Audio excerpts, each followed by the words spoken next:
So, hello, hello, hello. So much love and so many blessings to all of you out there.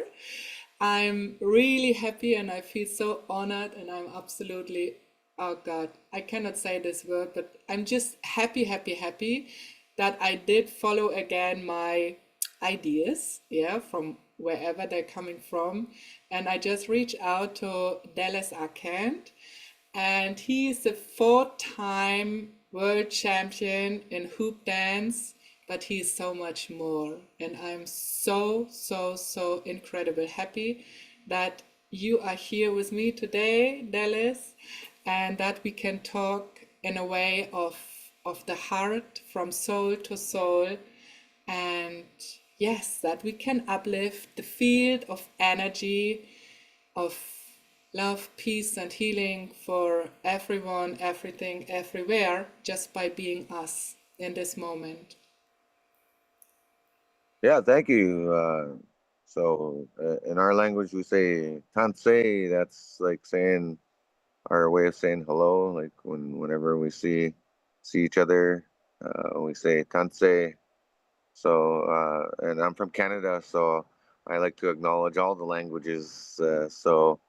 In Canada, we have two official languages, French and English. So I like to say hello in all three. Usually, I start with my native language. So the Cree language, we say "tansei." And of course, we say hello. And then, well, for the French guys, I say bonjour. Bonjour. So, bonjour, bonjour, or bonjour. Or however, I'm not a French speaker, but I try, just to be considerate of that. And yeah, so thank you for having me on your show. It's a great honor, and I feel special to be here to share with you and to just answer some of your questions and tell some of my story. So thank you. Yes, thank you so much. So I was just laughing when you said bonjour. I don't know why, but from my life, I was always making jokes. So there was a time when I started to say bonjour on tour. Yeah, like bonjour on tour. We are always on tour with a bonjour. So Yeah. So, yes, so it's like I want to explain a little bit how I found you. So, I was in the last year, I had been in Arizona for some months, and not only Arizona, a little bit traveling and doing some, yes, sacred work for the land, which my ancestors told me what I had to do. And this is why I traveled through indigenous land. And I had been then in Phoenix for a time, and I had, yeah, the big honor to be at the World Championship of the Hoop Dance in Phoenix last year. And I just love that. I still have tears in my eyes. So, like, when I think about it, because just to be there from the morning until the evening time and just to experience all the beauty of this energy which is spreading there, and what, like how the dancers are showing their love for this, what they do. This is not just, for me, it's not just a dance. This is really like, I could feel like this big connection to the circle of life, yeah, to go with the circle of life, not only to be in the circle of life, to go with the circle of life and to representate this circle, to, yeah, to show the love, what you are. So, and it was for me like really nice when I could see at the end of the days how his name is Josiah, I think. He was last year and this year again the champion in his category. So, and I was standing like some meters far away from him when the moment came that we could see that he is the world champion. Yeah, that was last year. And I was standing just some meters away from him. And And in the moment when everyone and he by himself realized that he is the world champion, it was this this energy what I could feel in that moment, that was more than happiness, that was more than feeling blessed, that was really something else, that was like from another planet, you know, to see how everything what he did and where what he was doing, how this paid off in one moment. So but there is so much before, yeah, until this moment will be the result. Yeah, so and before, I think this is a very strong way of discipline, of, I don't know, maybe pain sometimes, whatever, you know, and just to be the whole time together with this circle. Yeah, so yeah, and that was really nice to see him last year. And this year, I wasn't on indigenous land, but I was in front of YouTube. And I watched the whole time the World Championship. So, and there I saw you, how you dance. And really, all dances which I saw, they really touch me. They touch me because of the energy which you uplifted in that moment. All the times when you had been there on the place and started to dance, it was really so uplifting. And yes, and then I started to follow you. So, and I had the idea just to ask if you want to come here to my podcast. So because I really like to know from you, how do you feel when you start to dance, and which intentions do you have in these moments? What is inside of you? Which kind of energy is there for you?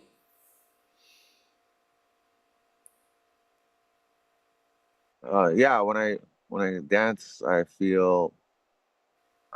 I feel like I'm in the right place, the right time. It's a sacred space for me. I feel like I feel like when you plug in, I feel plugged in a way. Like when you plug in something, it comes alive. Like when you plug in the Christmas tree, all the lights come on. It's kind of like that for me. Like it's like an off and on switch. So when I start dancing, it's a different feeling. It's a different ability for me because I do train for it. But when I'm training for hoop dancing, it's a lot different. I'm more focused on technical things and counting and I'm more focused on the choreography. But when I'm in the moment dancing and I get started in the dance, it's more about a flow of energy because once you start dancing, you can't stop. It's like you get on a it's like you're on an amusement park and you get on the roller coaster ride and you have to go from start to finish. Like there's no in between. And that's the way I feel about the hoop dance. Like once you get going, especially in a performance or a competition style dancing, you have to you have to complete the dance and there's different elements of it. So I feel connected to the world, like the supernatural and the natural forces coming together. And so when I dance, I'm really defying the laws of physics in a big way because I'm dancing with a hoop to a beat and I'm dancing to a traditional drum and I'm also making these shapes. So there's an art part of it, there's a spiritual part of it, there's a cultural part of it. So all those things come into play when I start dancing and I start to be like a storyteller, a shapeshifter. So it's like all of a sudden I transform uh, into a different being, a different state of being, and a different character. Like I have to internalize a lot of these movements that I do, and I have to become them. Like I have to become an eagle, I have to become a bear, I have to become a butterfly, I have to. point at the cosmos sometimes and realize how connected we are to the universe and the stars. And even in our culture, they say that we're connected to the star nation. And some of our people believe that that's where we go when we die, as our energy goes up to the stars, and we become part of that life force. And there's a lot of different elements, like even beyond my own understanding. So I find it I've always found it difficult to tell people that feeling because I don't know how to explain it. I just do it. It's just a found unknown phenomenon. Like if you ever see something beautiful in nature, you just kind of come up with your own interpretation of it. The thing that you see that's beautiful in nature, it doesn't tell you why it's beautiful. It doesn't tell you how it's beautiful. It just is, right? So that's the way I like to be with my dancing.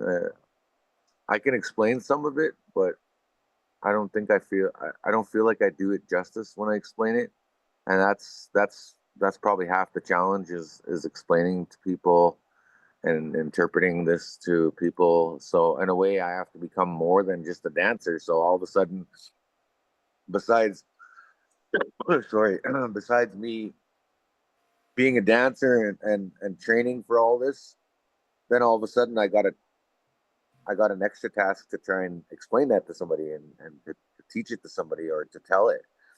So that's another challenge in itself. So I've always found it difficult to explain it. Like I've always had to dig deep within my soul or within my being to explain and yeah, I just feel so connected to momentum. Like that's the one thing that a lot of people don't realize when you're only hoop dancers would know this is that when you start hoop dancing, you're locked into the beat and you're locked into the momentum because when you start dancing, then the hoops come alive themselves in a way because they just become alive just like a fire. When you light that spark and you add the fuel to it, it just comes alive, and it's a spirit and it's in itself. So that's what I love about the hoop dancing is it just kind of makes you become part of that wave, that ride, that roller coaster, that momentum. And once you're caught in that momentum, you can't. You're committed, right? You're both feet in. There's no getting off this roller coaster. You just gotta go all the way through and do your best to be smooth, to be with the energy flow. Like it's really important that you keep up your momentum to keep the energy alive. And yeah, like you have to work with the momentum of that.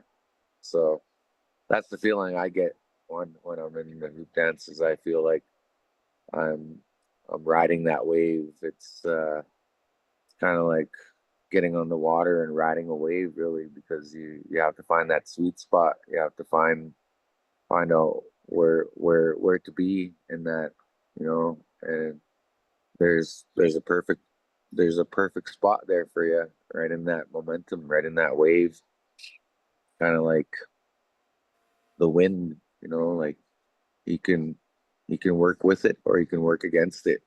It's always better to work with it and work with the natural forces. So hopefully that explains your question and does it some justice there. So I tried my best there. So No, that was absolutely beautiful. So, like when you was talking, it was for me like I could see the rings, like the hoops, and like each hoop has got a different energy, and it's like you really connect with the energy. And like when you said you are like on a wave and you feel like, yeah, maybe it's a kind of energy surfing, what you have then there on the dancing area so that you really connect with the energy of the hoops, and it's like a feeling what we cannot explain. I really feel what you say. I don't know what you say. I feel what you say because like we always talk about knowing, what do we know actually, because it's everything about feeling. So like when you have your different hoops, and you really connect with them. This is what I really saw, like when you were dancing on the championship there, the world championship. So it was really, for me, it was a kind of visible to see how you really jumped into the energy field of each hoop, you know, and like you was dancing with the hoop and the hoop was dancing with you, like there was a unity in one moment. So, and this is for me just beautiful to see this, and I love your explanation. That was for me not a try, it was an explanation, really. So, and you know, when you, I mean, I have the feeling like when you dance, it's a kind of like you are everything in the nothing and nothing in the everything. Yeah, that's just like, yeah, like you say, the momentum. So which kind of intentions do you have when you go before you start to dance?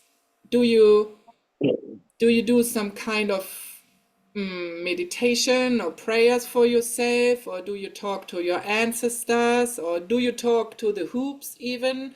You know, like I would do that, for example. So, yes. So, what are your intentions when you are going on the field or you are dancing? Uh, I'd say ultimately for me, I just waking up my for me it's like I'm awakening all my senses at the time because I got that's the way it is. Like, and then also it's a transformation process because I go from normal clothes and then I dress up and all of a sudden it's a different me. It's there's the plain clothes, res out Dallas, res boy, straight up from the res, kind of res rugged, and just normal Dallas. Then all of a sudden I become, uh, I transform. It's like it's like a metamorphosis in a way because it's like when a caterpillar goes into the cocoon and becomes the butterfly. It's kind of that sort of transformation process that I go through for a performance. So when people ask me to go perform, I let them know that I take this stuff seriously. Like I have to I have to prepare for it in a way. Like and and a lot of people don't realize what goes into it. Like I have to train for it. Like I have to stay healthy for it. Like I do other things besides hoop dancing.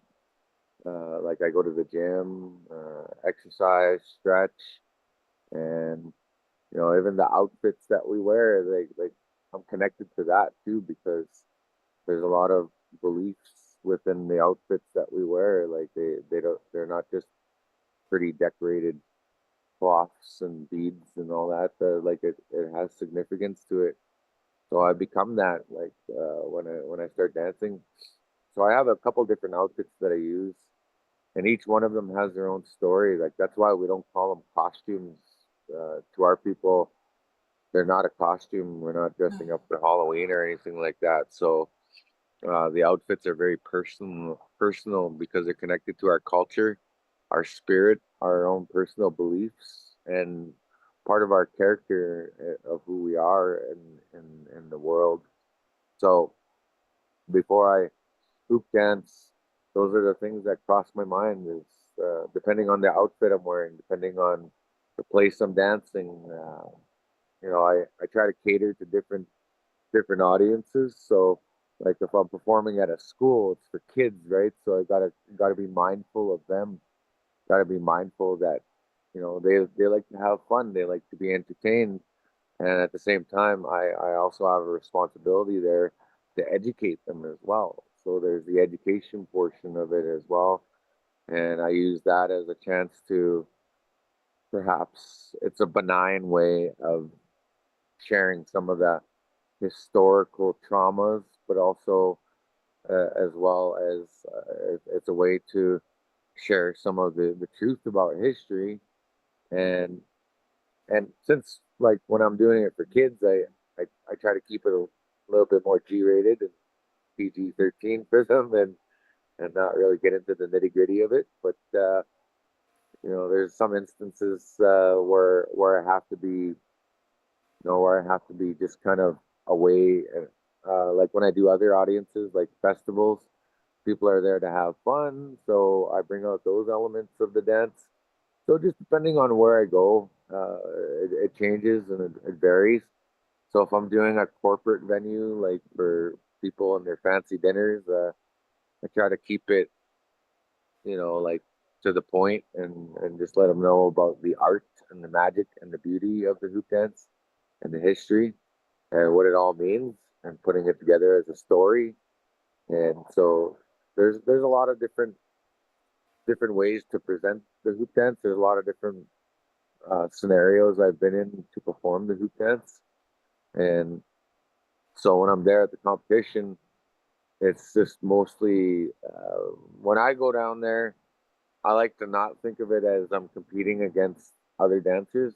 Mostly, I've changed my mindset to just compete against myself, to do my own personal best, to dance against myself, like the shadow of how I was yesterday, to be just a little bit better than I was the day before, and to know that I've already set the bar to where it's at, so I at least have to be at par with that, or take it a little further each time.